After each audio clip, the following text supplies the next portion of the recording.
Hoy en día sus tragedias tienen el mismo éxito que en el siglo V a.C., aunque en su época sus obras provocaban el enfado de los espectadores y los competidores poéticos. ¿Cómo se atreve ese insolente poeta a alterar las tradiciones más fundamentales?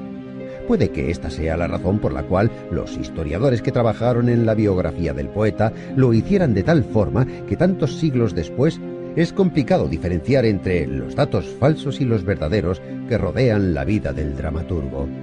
Una cosa está clara: a pesar de todo el peso de las innumerables críticas, Eurípides está reconocido como uno de los mejores poetas trágicos griegos.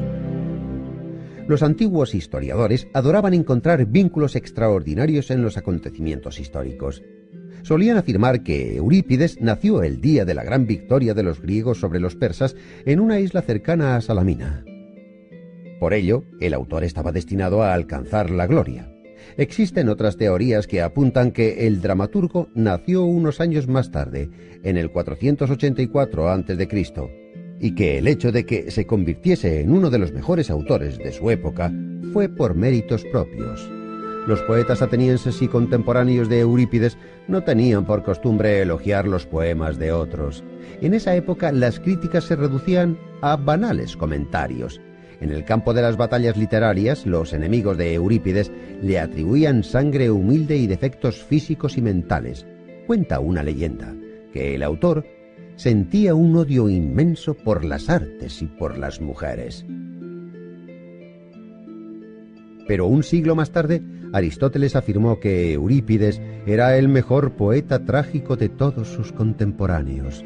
5 siglos más tarde, Eurípides fue nombrado el pensador que prefería la soledad de la orilla del mar antes que las concurridas calles de la ciudad. Los visitantes que acuden a Salamina aún pueden contemplar las cuevas donde Eurípides componía sus tragedias.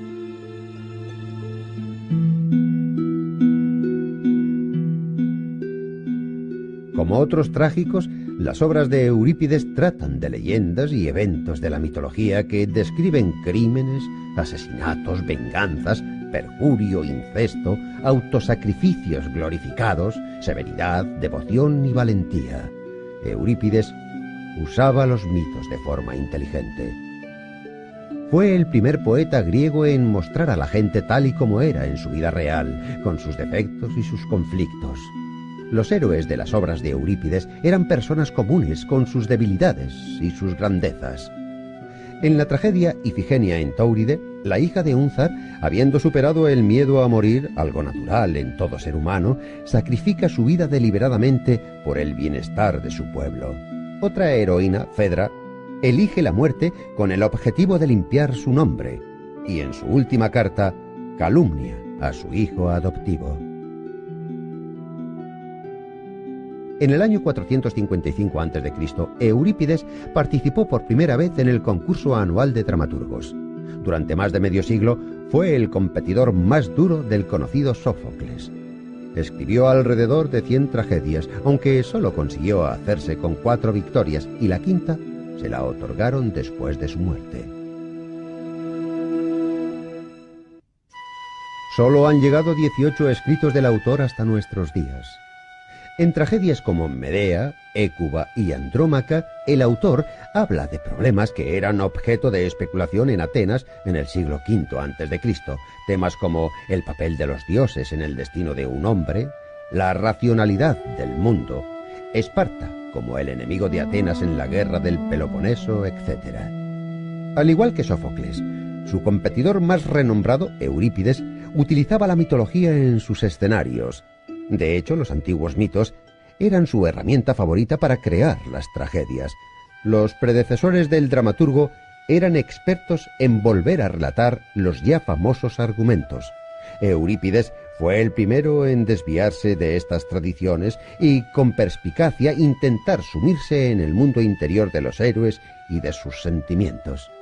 En la tragedia Alcestis, por ejemplo, Eurípides utiliza la famosa historia mitológica sobre 2 hermanos que deciden vengarse de su madre. Pero al contrario que en el mito, la Alcestis de Eurípides no es la salvadora de su hermano. Lo verdaderamente importante para el dramaturgo era intentar descubrir los sentimientos de esos niños que osaron tener el coraje de pegar a su propia madre. Esta aproximación de Eurípides hacia los mitos desencadenó sentimientos contradictorios. Por una parte, existía una empatía sincera y por otra, una indignación noble. Pero era una blasfemia. Eurípides tuvo la osadía de cambiar una historia que todo el mundo conocía desde su niñez, y los atenienses, como todos los humanos que les vivieron antes y después de ellos, desconfiaban en todo aquello que era nuevo y diferente. Puede que este fuera el motivo por el que Eurípides fuera un incomprendido en su época. Es posible que esa fuese la razón de que abandonara Atenas en el año 408 a.C.